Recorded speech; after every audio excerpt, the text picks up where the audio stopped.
여러분 만나서 반갑습니다. 오늘은 제19강 중세의 빛에 대해서 여러분과 함께 생각을 해보도록 하겠습니다.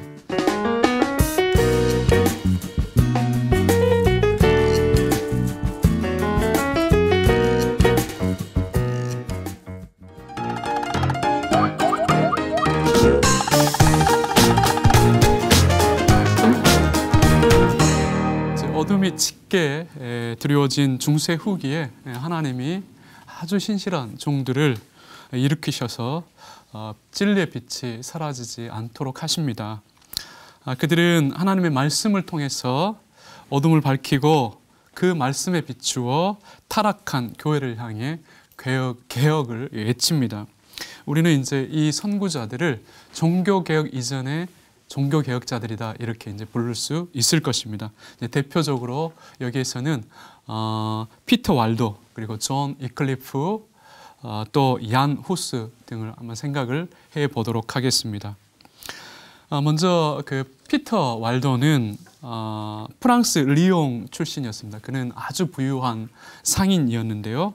아주 신실한 그 신앙을 갖게 된 이래로부터 내게 있는 전부를 드리려거든 가서 전 재산을 팔아서 가난한 사람들에게 다 주어라.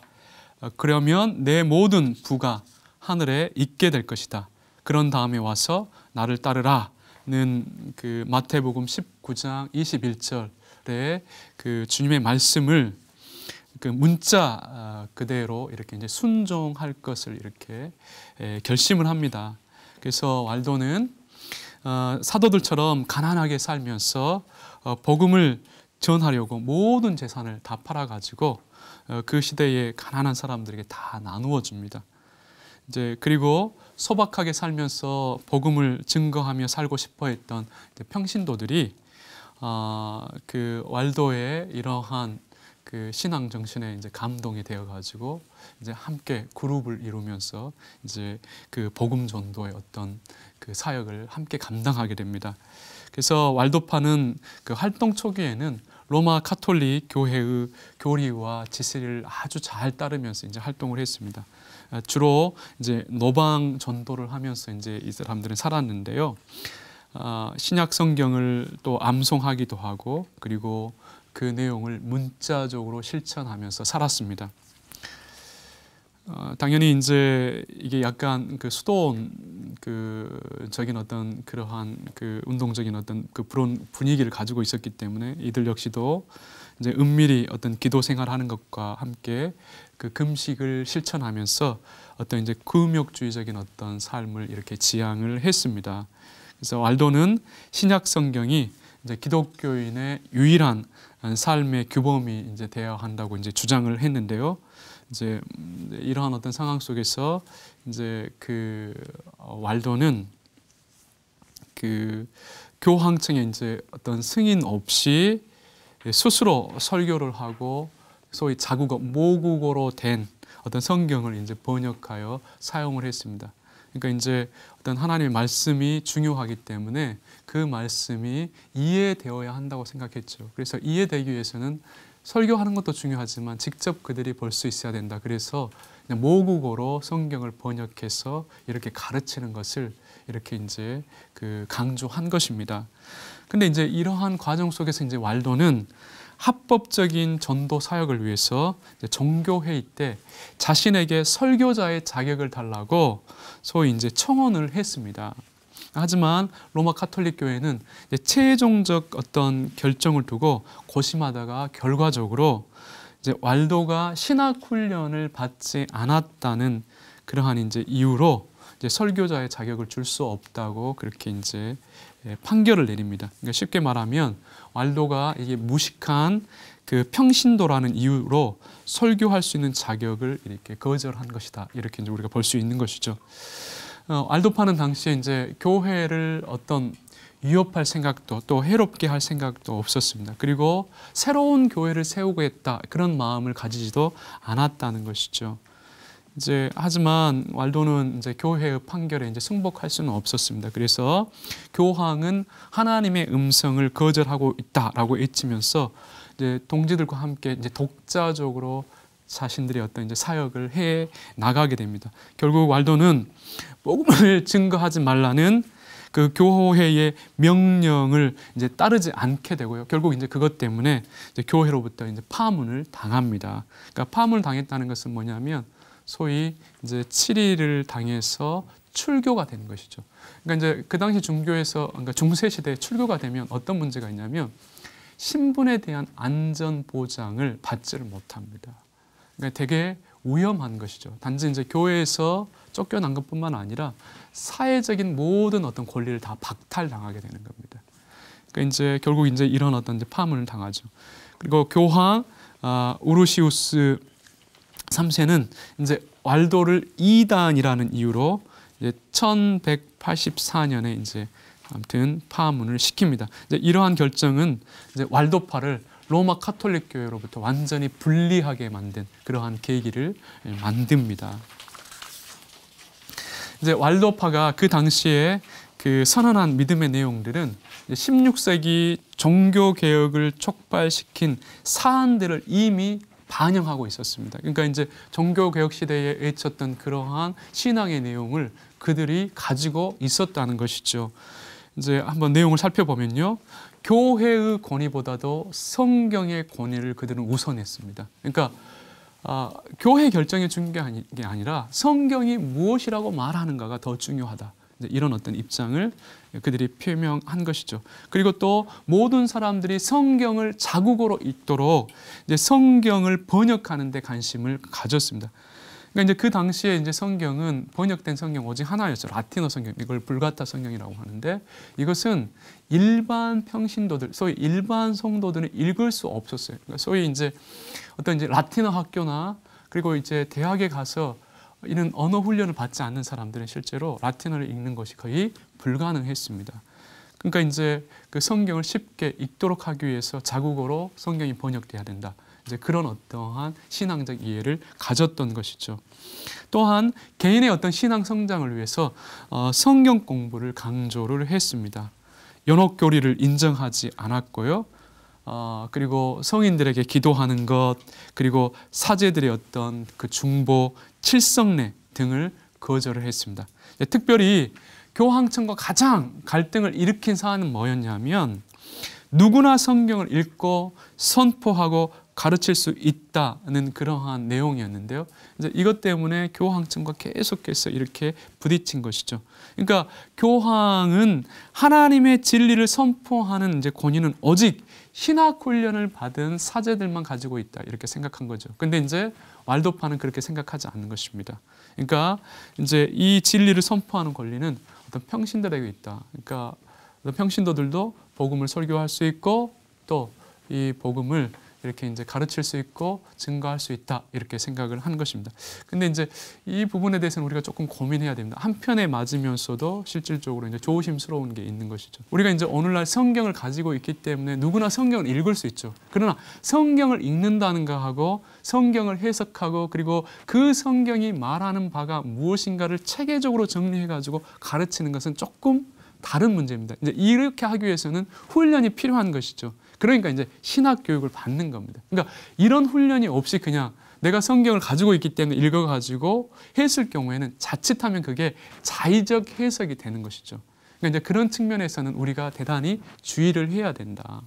이제 그 로마 교황청이 이제 왈도를 파문한 이래로 왈도파는 수백 년간 로마 카톨릭 교회의 종교 재판의 표적이 됩니다. 그래서 교황의 명령에 따라서 긴 역사 과정 속에서 수천 명의 왈도파 교인들이 이렇게 이제 그 살해를 당하죠.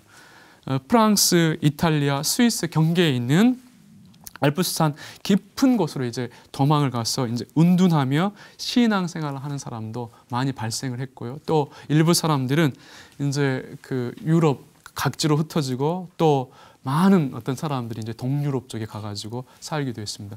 알도파의 어떤 신앙의 내용은 이제 몇몇 것을 이렇게 제외하면 16세기 종교 개혁자들의 어떤 선언과 크게 다르지 않았습니다. 종교 개혁이 발생한 이후에도 이제 왈도파는 1532년에 자신들의 고유한 신앙 교백을 채택하면서 스스로 이제 개신교라고 규정을 했습니다. 그러니까 이제 그래서 알도파는 유럽과 아메리카 대륙에서 지금까지도 존립하고 있습니다. 왈도파는 우리에게 핍박 속에서도 하나님의 말씀에 대한 헌신과 그리스도를 따르겠다는 결단을 보여주고 있습니다. 이러한 면에서 왈도파는 가장 오래된 복음주의 교회라고 할 수 있을 것입니다. 로마 가톨릭 교회가 변질되어 갈 때 성경의 권위와 오직 그리스도를 외치면서 폭풍과 같은 시대를 견디어온 위대한 신앙인들에게 걸맞는 표현이죠. 왈도파의 모범은 이제 오늘을 살아가는 우리에게 하나님을 믿는다는 것이 무엇인가에 대한 아주 깊은 어떤 실천적 어떤 고민을 하게 한다는 것을 우리가 조금 생각할 필요가 있습니다. 그 다음에 이제 두 번째 인물로 우리가 존 위클리프를 우리가 이제 생각할 수 있습니다. 그러니까 이제 14세기에 그 로마 가톨릭 교회가 인정한 번역 성경, 이미 앞서 말씀드렸지만 오직 라틴어 성경밖에 없어요. 그게 이제 불가타 성경입니다. 그래서 이제 당시 영국 옥스퍼드 대학교의 이제 교수였던 존 위클리프는 일반 신자들, 소위 평신도들도 읽을 수 있는 자국어로 된, 소위 이제 모국어로 된 성경을 번역하는 것이 자신의 꿈이었어요. 이제 이런 어떤 소망을 가지고 있었습니다. 그래서 위클리프는 당시 유럽 최고의 대학 중에 하나였던 옥스퍼드 대학교의 이제 신학자이자 철학자로 평생을 헌신하면서 살았는데요. 특별히 이제 그러면서 이제 로마 가톨릭에 대해서, 그리고 로마 가톨릭의 어떤 부패상에 대해서, 그리고 잘못된 교리에 대해서 아주 신랄하게 비판했던 그런 인물이었습니다. 특별히 그 부패한 성직자들의 그 교권 남용을 이렇게 이제 비판하는 것으로 매우 유명했습니다. 그러니까 로마 가톨릭 교회는 물질적인 부와 정치적인 세력과의 연합으로 완전히 부패되었기 때문에 근본적인 개혁이 불가피하다, 이렇게 이제 외쳤던 것이죠. 그러니까 이렇게 교회 개혁을 외치면서 이제 종교 개혁자들이 세상에 선포한 교리를 150년이나 앞서 제시한 것입니다. 이제 그 내용들을 좀 살펴보면요, 교회의 머리는 교황이 아니라 오직 예수 그리스도이시다, 그런 이제 선언을 한 거예요. 그러니까 지금 우리가 볼 때 이러한 선언은 아무것도 아니에요. 당연히 그렇게 생각을 하니까. 근데 중세 시대에 이 선언은 있을 수가 없는 겁니다. 이것은 혁명과 같은 그런 선언이었어요, 실제로.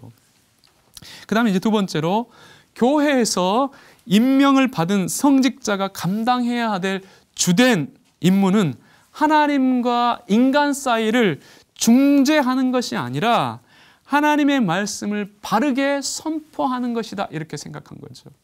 그러니까 지금 이제 그 시대의 어떤 사제들은 그 하나님을 대리하는 자로서의 어떤 역할을 했습니다. 그러니까 어떻게 했어요? 그 권세와 힘이라는 게, 그 권위라는 게 어떻겠습니까? 그런데 그러지 않는다는, 사실은 그러니까 우리가 바른 말씀을 통해서 그 신자들이 하나님을 바르게 이해하고 바르게 만나고, 그리고 그 하나님과 바르게 연합하고, 그리고 그 하나님의 뜻을 바르게 알므로 인해서 그 뜻에 근거하여 살도록 이렇게 인도를 해야 되는데, 그 사이에 누가 들어가 있냐면 사제들이 들어가 있는 겁니다. 그러니까 그 시대의 성도들은 반드시 사제를 통해서 하나님을 만나야 됐어요.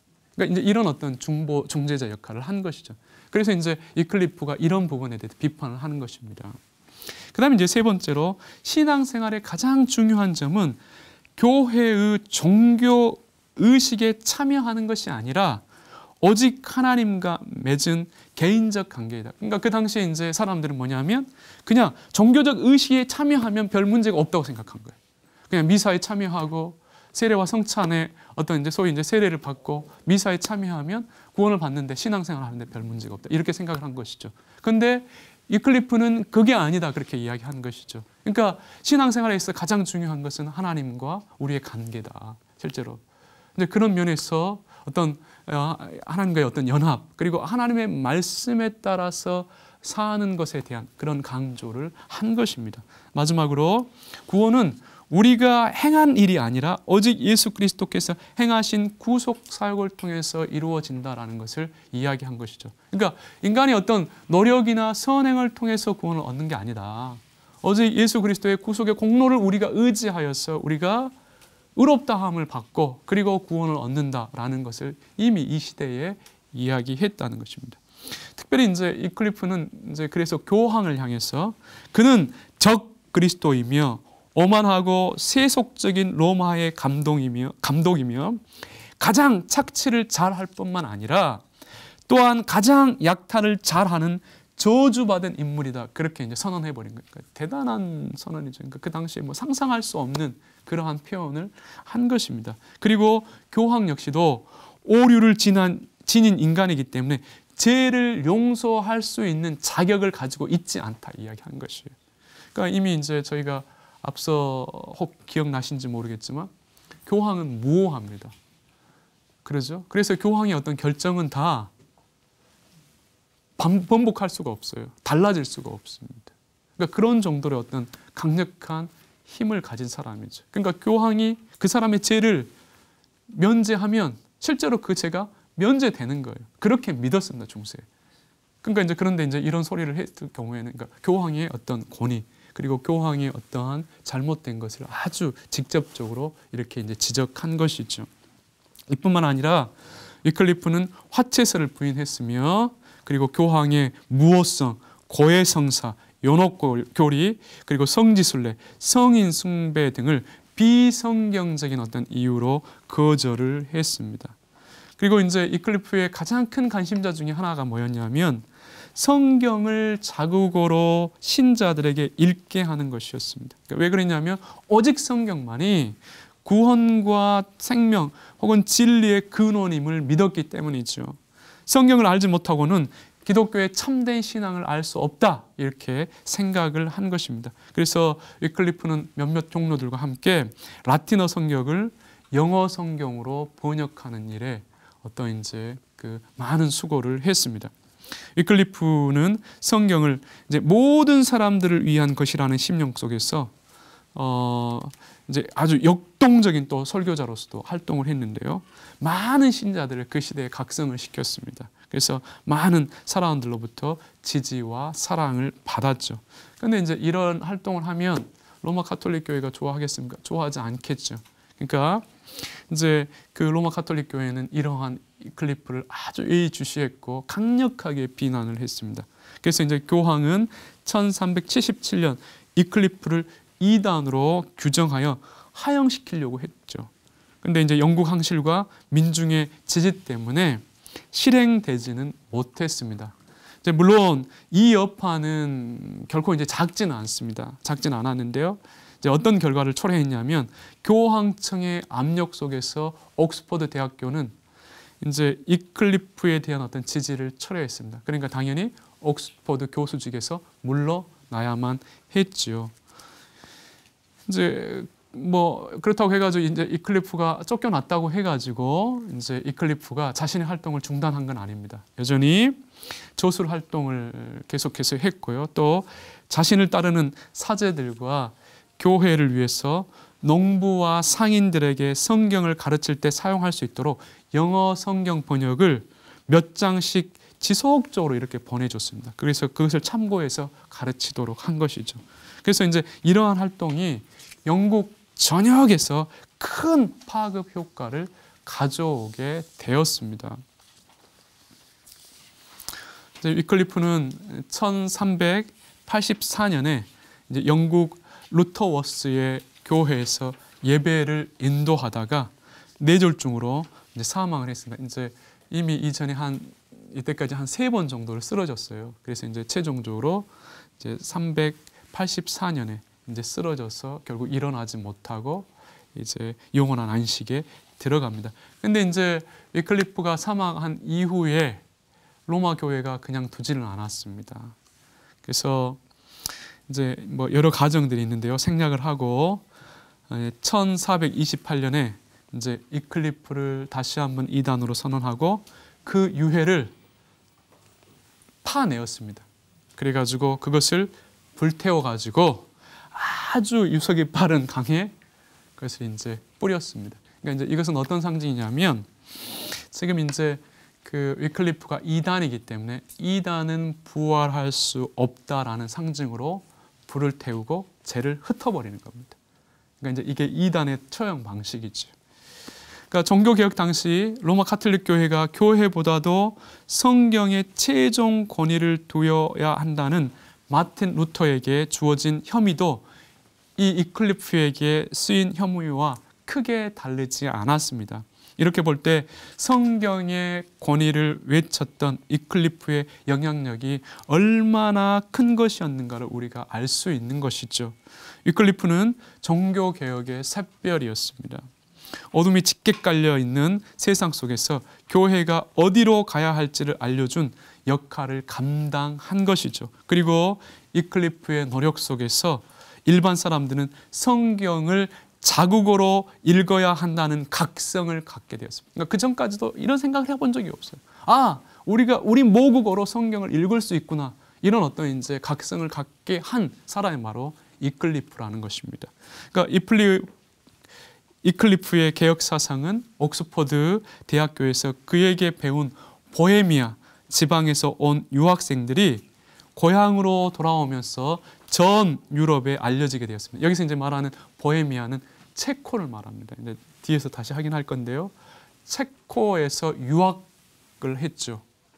그래서 이제 그 사람들이 위클리프 사상을 이제 직접 배워가지고 그것을 유럽 대륙에 그리고 동유럽에 이렇게 이제 소개를 했습니다. 그리고 이제 그 직접적인 영향은 체코의 종교개혁자였던 얀 후스가 받았습니다. 위클리프가 죽은 후에 영국에서 그의 정신은 결코 사라지지 않았습니다. 위클리프의 사상은 롤라드 운동을 통해서 다시 부활했습니다. 여기서 이제 롤라드는 위클리프의 후예들입니다. 위클리프의 어떤 신학적 사상을 따라서 신앙생활을 하려고 했던 그 후예들을 롤라드파라고 했는데, 혹은 이제 이런 롤라드 운동을 통해서 이제 다시 부활한 것이죠. 그래서 이제 이 롤라드 운동을 이제 그 추구했던 사람들에 의해서 성경이 보급이 되고 그 성경의 이제 가르침이 확대되면서 이제 영국의 어떤 종교 개혁이 시작될 때를 준비를 했습니다. 그래서 이제 흥미로운 건 뭐냐면요, 영국에서 종교 개혁이 일어날 때는 크게 어떤 갈등 상황이 없었습니다. 근데 이제 왜 그러냐면 이 위클리프의 후예들인 롤라드주의자들의 어떤 공헌이 계속해서 어떤 이제 있었기 때문입니다. 그러니까 이제 그 위클리프 사후에 계속해서 이 사람들의 어떤 활동에 의해서 어떤 개혁이 이루어질 수 있는 어떤 모든 준비를 갖춰 놓은 것이죠. 그러니까 실제로 이제 영국에서 종교 개혁이 일어났을 때 큰 갈등 없이 그냥 그 종교 개혁을 받아들일 수 있었던 것입니다. 이제 저희가 이제 세 번째 마지막 인물인 얀 후스에 대해서 한번 생각을 해 보도록 하겠습니다. 얀 후스는 그 오늘날 체코의 보헤미아 출신입니다. 그는 이제 프라하 대학교에서 신학으로 석사 학위를 받았습니다. 매우 뛰어난 학생으로 알려져 있고요. 그리고 아주 경건한 성품의 소유자였다라고 우리에게 이제 소개되고 있습니다. 1400년부터 프라하 대학교 교황학부와 신학부의 교수로 활동을 했습니다. 그리고 같은 해에 로마 카톨릭 교회의 사제가 되어 프라하에 있는 베들레헴 교회를 섬겼습니다. 그리고 1402년에는 프라하 대학교의 총장이 되었습니다. 그 후스는 라틴어뿐만 아니라 자국어, 소위 이제 체코어로 조술 활동을 했습니다. 그러니까 체코어를 발전시키고 철자법을 개혁하여 지금까지 이어지게 한 장본입니다. 그러니까 이제 이 후스는 오늘날 우리나라의 세종대왕하고 똑같은 사람입니다. 그러니까 체코어가 사라지지 않고 사장되지 않고 그것을 이제 발전시켜서 지금까지 유지되도록 한 어떤 역할을 한 인물이라는 거예요. 그러니까 이제 이 체코에서는 이 얀 후스가 대단히 중요한 인물 중에 하나입니다. 후스의 설교와 저술 활동을 통해서 당시 교회의 개혁을 외치며 이제 초대 교회 정신으로 복귀해야 한다는 것이 강조되었습니다. 그러니까 이제 이때 후스는 위클리프의 사상을 존중을 했는데요. 이제 카리스마 넘쳤던 후스는 강당과 강의실에서 자신이 학생 시절에 배웠던 위클리프의 그러한 사상을 아주 힘있게 외쳤습니다. 학생들은 당연히 환호했죠. 그러나 로마 카톨릭 교회는 후스가 무엇을 말하는지 유심히 지켜보고 있었습니다. 그러니까 후스는 영국에 유학을 가서 위클리프에게 직접 배운 선대들과 그리고 위클리프의 저술을 통해서 그의 개혁 사상을 접할 수 있었다는 것이죠. 후스는 이제 누구나 성경을 자국어로 읽을 수 있어야 한다는 위클리프의 어떤 신념에 동조를 했습니다. 그래서 이제 오직 성경의 가르침에 따라서 설교를 하고 그것을 실천하며 사는 것이 신앙생활에 있어서 아주 중요한 것임을 역설한 것이죠. 그러니까 교회가 무엇을 이야기해도 성경이 가르쳐지지 않는 교리는 진리가 아니라고 확신한 겁니다. 그러니까 우리가 이제 오늘 이런 어떤 표현들은 잘 기억할 필요가 있습니다. 그러니까 앞에서 선 사람, 교회에서 어떤 이야기가 선포되어도 우리가 살펴야 하는 그게 성경적인 것, 그게 참된 진리에 근거한 것인가에 대한 확인과 점검과 검토가 필요합니다. 그러니까 오늘날 많은 사람들이 그냥 교회에서 가르쳐지기 때문에 다 진리일 것이다. 역사 속에서 그렇게 이야기하거나 선언한 적은 없다는 거죠. 그러니까 성경적 가르침, 성경의 바른 가르침에 근거하여서 선포되지 않는 그런 어떠한 그 설교라든가 성경 공부라는 것은 우리가 받을 수 없는 것입니다. 이미 이제 이런 어떤 사상이 이 얀 후스에게서도 이렇게 이제 주장되었다는 것입니다. 또 교회의 재산권을 박탈해서 청빈한 교회를 만들어야 한다고 외쳤습니다. 이제 이런 부분들은 오늘날 한국 교회가 조금 유심히 좀 들을 어떤 이제 소리이기도 하지요. 교회의 면죄부 판매에 대해서도 아주 공개적으로 비난을 했습니다. 그리고 교회의 머리는 오직 예수 그리스도이며 교황과 감독의 통치는 교회에 불필요하다, 그렇게 이야기를 했습니다. 그러니까 사람들이 또한 이제 교회에 있다고 해서 모두가 참된 신자가 되는 것은 아니다, 그렇게 구분합니다. 그러니까 모든 사람들이 교회를 다니기 때문에 모두가 다 참된 신자이고 모두가 구원을 받을 수 있는가, 이런 이야기를 얀 후스는 하지 않았다는 겁니다. 이미 이때 이제 어떤 이제 교회에 대한 어떤 규정을 새롭게 한 것이죠. 이제 후스의 애침 속에서 로마 카톨릭 교회는 이제 당연히 제동을 걸 수밖에 없었겠죠. 이제 그에게 이제 이단으로 정죄받은 위클리프의 사상을 더 이상 가르치지 말라, 그렇게 이제 경고를 했습니다. 하지만 그 시대의 열정적인 저항가였던 후스는 성경의 진리를 외치는 것을 결코 멈추지는 않았습니다. 후스가 로마 카톨릭 교회를 향해 이제 반기를 들었다는 이제 또 소문이 유럽 전역에 또 퍼지게 됩니다.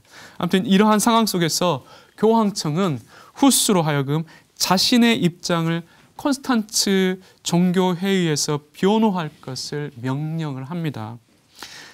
이제 체코 왕국의 안전을 보장할 것이라는 이제 설득 속에서 이제 후스는 1414년에 스위스 콘스탄츠 종교회의에 참여를 했습니다.